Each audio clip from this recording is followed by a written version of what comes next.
Ruego a Dios que hayan seguido siendo bendecidos y todos sus seres amados, congregados hoy 3 de enero del año 2024, en gracia de Dios, aconteciendo en la meditación de la palabra de Dios con la Fundación Amayá. Reciban un amoroso saludo fraternal de su siervo, amigo y hermano en Campos, Vereda La Estrella, municipio de Jericó, provincia del Cartama, territorio Abya Yala, Laudato Si, y nos trasladamos a Betania, al Jordán. Allí mismo, en el Evangelio de San Juan, nos narra el acontecimiento magno del Espíritu Santo descendiendo en forma de paloma sobre Jesús. Hoy que nuestra Santa Iglesia Católica, Apostólica y Romana nos congrega a meditar en el dulce nombre de Jesús, que significa Dios salva, Dios el único Salvador, que cumple su promesa allí, como dice Juan el Bautista, el Cordero de Dios que quitas el pecado del mundo, ten piedad de nosotros. Y tomando del apóstol San Juan mismo, en la primera carta, Jesús nos libra de los pecados, es la salvación que nos hace, la sanación del alma, del espíritu y del cuerpo, que en profundidad conlleva la redención de los pecados, las culpas y el delirio que causa ello por las aflicciones, por las perturbaciones y por las negaciones de Dios, que es vivir en las tinieblas, vivir en el pecado, vivir bajo la merced del príncipe de las tinieblas. Y eso es lo que nos salva a Jesús. Como dice el Salmo 98, los confines de la tierra han contemplado la victoria de nuestro Dios. Sintamos nosotros ese mismo gozo hoy que también la Iglesia celebra en Santa Genoveva. Nos ponemos en la advocación al Espíritu Santo. Oh Espíritu Santo, amor del Padre y del Hijo, inspírame siempre lo que debo pensar, lo que debo decir, cómo debo decirlo, lo que debo callar, cómo debo actuar, lo que debo hacer para gloria de Dios, bien de las almas y mi propia santificación. Espíritu Santo, dame agudeza para entender, capacidad para aprender, método para interpretar, gracia y eficacia para hablar. Dame acierto al empezar, dirección al progresar y perfección al acabar. Amén.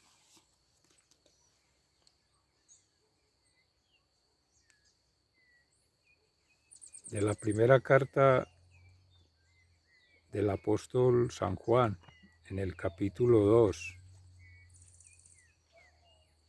versículos 29 y siguientes, acerca de la liberación del pecado. Ya que ustedes saben que Jesucristo es justo, deben saber también que todos los que hacen lo que es justo son hijos de Dios. Miren cuánto no ama a Dios al Padre, que se nos puede llamar hijos de Dios y lo somos. Por eso, los que son del mundo no nos conocen, pues no han conocido a Dios. Queridos hermanos, ya somos hijos de Dios y aunque no se ve todavía lo que seremos después, sabemos que cuando Jesucristo aparezca, seremos como Él, porque lo veremos tal como es.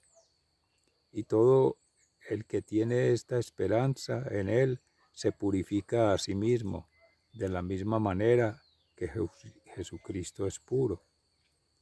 Pero todo el que peca hace maldad, porque el pecado es la maldad. Ustedes ya saben que Jesucristo vino al mundo para quitar los pecados y que Él no tiene pecado alguno. Así pues, todo el que permanece unido a Él no sigue pecando, pero todo el que peca no lo ha visto ni lo ha conocido. Hijitos míos, que nadie los engañe. El que practica la justicia es justo, como Él es justo. Pero el que practica el pecado es del diablo, porque el diablo peca desde el principio. Precisamente para esto ha venido el Hijo de Dios, para deshacer lo hecho por el diablo. Ninguno que sea hijo de Dios practica el pecado, porque tiene en sí mismo el germen de la vida de Dios, y no puede seguir pecando, porque es hijo de Dios.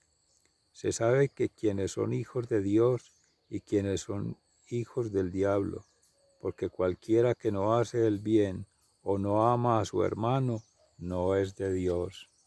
Palabra de Dios, te alabamos, Señor. Al Salmo 98 en alabanza, los confines de la tierra han contemplado la victoria de nuestro Dios. Canten al Señor una canción nueva, pues ha hecho maravillas, ha alcanzado la victoria con su gran poder, con su santo brazo. El Señor ha anunciado su victoria, ha mostrado su justicia a la vista de las naciones, ha tenido presentes su amor y su lealtad hacia el pueblo de Israel. Hasta el último rincón del mundo ha sido vista la victoria de nuestro Dios. Los confines de la tierra han contemplado la victoria de nuestro Dios. Canten a Dios con alegría, habitantes de toda la tierra. Den rienda suelta a su alegría y cántenle himnos. Canten himnos al Señor al son del arpa, al son de los instrumentos de cuerda.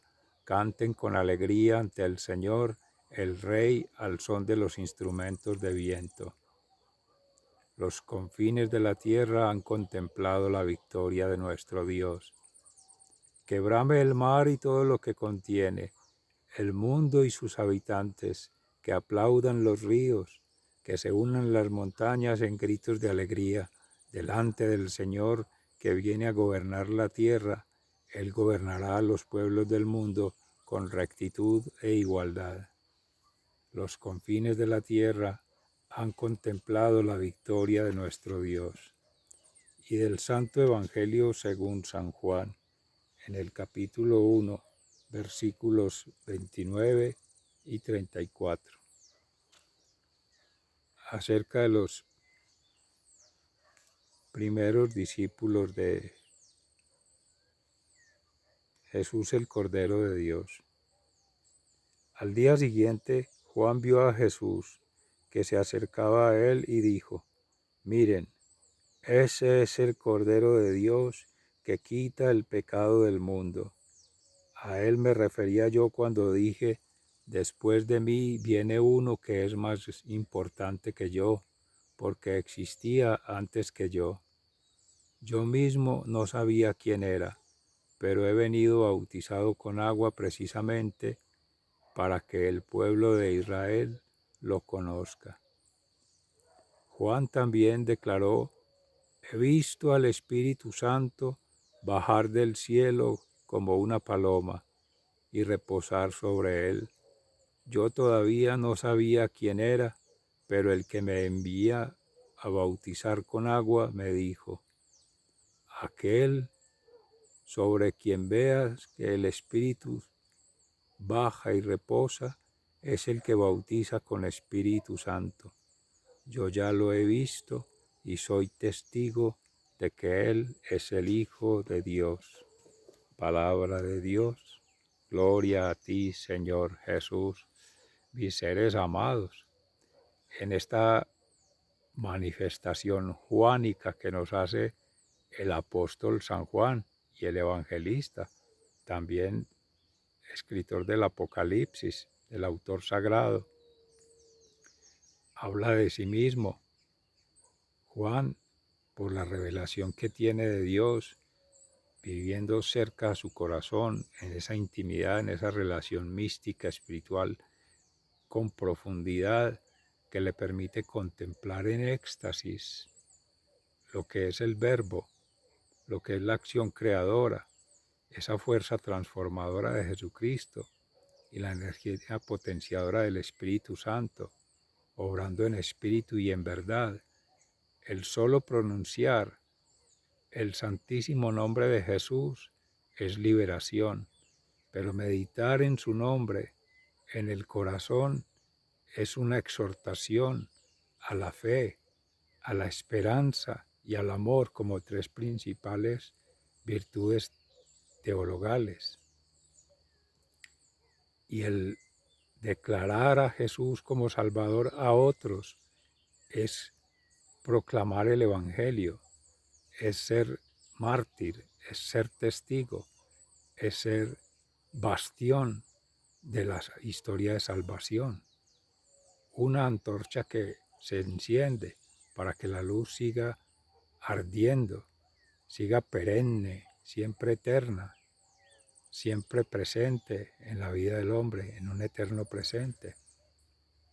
Toda esa gracia santificante que recibía San Juan la comunica en sí mismo y la comunica también haciendo la claridad que la Iglesia necesita hoy día con mayor fuerza declarar que el demonio existe, que el pecado existe, que la culpa del pecado existe, pero que también ha existido, existe y existirá Jesús, Dios salva, que ha liberado en cruz. Siempre tiene asociado Juan el misterio del Espíritu Santo, el misterio del Verbo de Dios, el misterio del Cordero de Dios que quita el pecado del mundo, y tiene asociado la cruz, que es muerte al pecado, a la culpa, al demonio, y es triunfo. Cristo resucitado y resucitador siempre tiene presente esa combinación cruz y gloria, asociado a la pasión, muerte y resurrección de Cristo, así como tenía presente del nacimiento de Jesús en Belén, la visitación de los Reyes Magos, la Epifanía del Señor, de la que hemos de estar Dios mediante celebrando el próximo domingo, y del bautismo de Jesús, con quien seguiremos más adelante para culminar la época de Navidad que estamos celebrando. Todos esos misterios encarnados en el Verbo, en Jesús mismo, son sentidos en el corazón del discípulo amado. En su momento Juan el Bautista, pero hoy día en el discípulo amado que eres tú, ser amado, tu padre y tu madre, guardando los mandamientos, siendo bautizados por el bautismo con agua, pero más con el bautismo con el fuego del Espíritu Santo, como narra también en el Evangelio San Juan, con Juan el Bautista, que ve descender una paloma como signo de que ese es el Hijo de Dios, como fue la paloma de la paz, de la justicia, de la verdad, declarada con Noé en el arca de la alianza. En espíritu y en verdad Cristo ha vivido, Cristo ha reinado y Cristo ha vencido la muerte. Y esa misma declaración de la paz, del perdón, amor y servicio, como nos lo ha inspirado el Espíritu Santo, lo representa el laurel, esa pequeña ramita que tiene en su pico la paloma, cuando llega después de ver del diluvio, cuando ha pasado, le llega a Noé en su pico un retoño de que ya la tierra es fértil, de que ya la tierra ha pasado por la furia del Señor como se consideraba en ese momento del pueblo de Israel, ya ha cesado su ira y ya viene la paz, ya viene el perdón, viene la redención. Pero ya en Jesús esa paz es una vivencia propia, una experiencia de vida mística profunda en el corazón, que quien puede vivirlo puede dar testimonio del bien vivir, de la bienaventuranza, puede dar testimonio de que el pecado ha sido liberado, de que las culpas han sido sanadas y de que su cuerpo ha sido redimido. También su espíritu y su alma han sido redimidas por todas las preexistencias del pasado, de momentos de oscuridad, de tinieblas, de penumbra, pero que ya con el gozo de la libertad que ocasiona, la felicidad que produce y la paz que representa el tener el perdón de Dios de los pecados, tener esa liberación profunda, sincera, inmediata, porque es de ipso facto que se siente esa bendición cuando Dios obra en justicia, el sol de justicia, justicia que es santidad, es sentir la santidad, es sentir que Dios es santo, es sentir que todo lo que acontece con Dios presente en alma, espíritu y cuerpo se hace santo, se va santificando a los otros, va santificando lo otro y va siendo santo, recto y justo todo lo que acontece en un ser siendo movido por la gracia del Espíritu Santo. Sigamos siendo bendecidos por el Espíritu Santo. Todos ustedes, seres amados, en particular, orando por todos aquellos que están cerca nuestros, que necesitan de ser contagiados de ese fuego del Espíritu Santo, de seguir siendo proclamado el Evangelio, la buena nueva, de seguir en la catequesis, como hacía el Papa Francisco hoy en la mañana, en el segundo miércoles después de Año Nuevo, hablando del pecado precisamente y de la necesidad de vivir en la diversidad que somos siendo hijos de Dios para lograr la universalidad del ser, ese ecumenismo, ese universalismo de la religión, de la fe, de la creencia y sobre todo viviendo en unidad personal, en alma, espíritu y cuerpo, en unidad familiar, padre, madre e hijo, y en unidad comunitaria, las familias cristianas, las familias no creyentes y las familias descreyentes también. Sigan siendo bendecidos y les ama fraternalmente, muy agradecidos. Hasta pronto.